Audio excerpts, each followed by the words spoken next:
윤 대통령에 대한 체포영장 재집행이 이르면 내일쯤 이루어질 것으로 보이는 가운데 법원이 앞서 3차례 경찰의 출석 요구에 불응한 김성훈 경호처 차장에 대한 체포영장을 발부했습니다.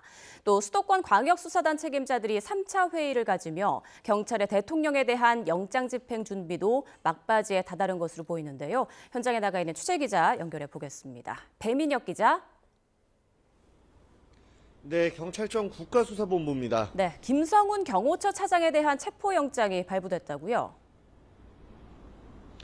네, 그렇습니다. 서울 서부지방법원은 김성훈 대통령 경호처 차장에 대한 체포영장을 발부했습니다. 이에 따라 경찰은 윤 대통령에 대한 2차 체포영장 집행 때 김 차장에 대한 신병을 확보하며 경호처 와해를 시도할 가능성이 있어 보입니다. 경찰은 앞서 1차 영장 집행에 반발했던 경호처 내 강경파 수뇌부에 대한 압박을 강화해 왔는데요.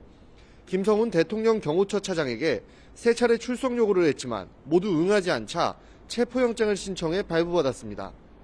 경찰은 마찬가지로 3차례 출석 요구에 불응한 이광우 경호본부장에 대해서도 체포영장을 신청하는 방안을 검토하고 있습니다. 김신 경호처 가족부장도 오늘 오전 10시까지 나와 조사받으라는 경찰의 첫 소환 통보에 응하지 않았는데요.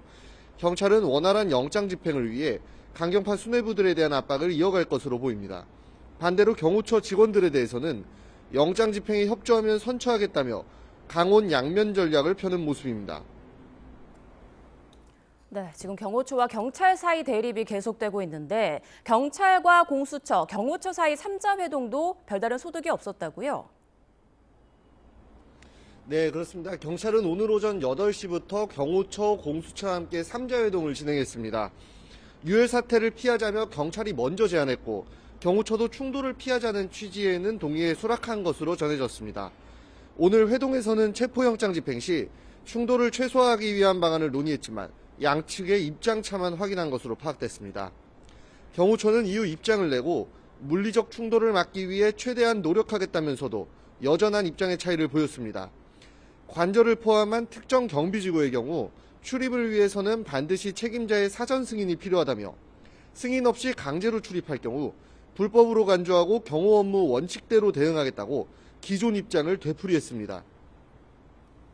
네, 또 경찰은 경찰대로 영장 집행 준비 막바지 단계에 접어든 걸로 보인다고요? 네, 그렇습니다. 경찰은 오늘 오전 10시부터 수도권 광역수사단 책임자들과 3차 회의를 진행했습니다. 1시간 반 가까이 진행된 회의에서 체포영장 집행을 위한 구체적인 논의가 오간 것으로 확인됩니다. 앞서 경찰은 2차례 회의를 거치며 성공적인 체포영장 집행을 위해 준비했습니다. 경찰은 수도권 광역수사단을 동원해 형사 등 1000명이 넘는 압도적인 인원을 투입할 계획을 세웠는데요. 당시 회의에서는 장기전에 대비해야 한다는 언급까지 나왔는데 인해 전술과 더불어 이른바 경호처 고사작전까지 세운 것이라는 해석이 나옵니다. 앞서 국가수사본부는 지난 9일 수도권 경찰청에 안보 광역수사기능 수사관을 오늘부터 파견하라고 공문을 보낸 것으로 확인됐습니다. 오늘 회의에서는 세부적인 집행계획 등 막바지 논의가 이뤄졌을 것으로 보입니다. 또 경찰 인력에 대해 오늘 오후 4시부터 소집명령이 내려지며 본격적인 준비태세를 갖춘 것으로 전해졌는데요. 그런 만큼 윤 대통령에 대한 2차 체포영장 집행이 임박한 것으로 보입니다. 지금까지 경찰청 국가수사본부에서 YTN 배민혁입니다.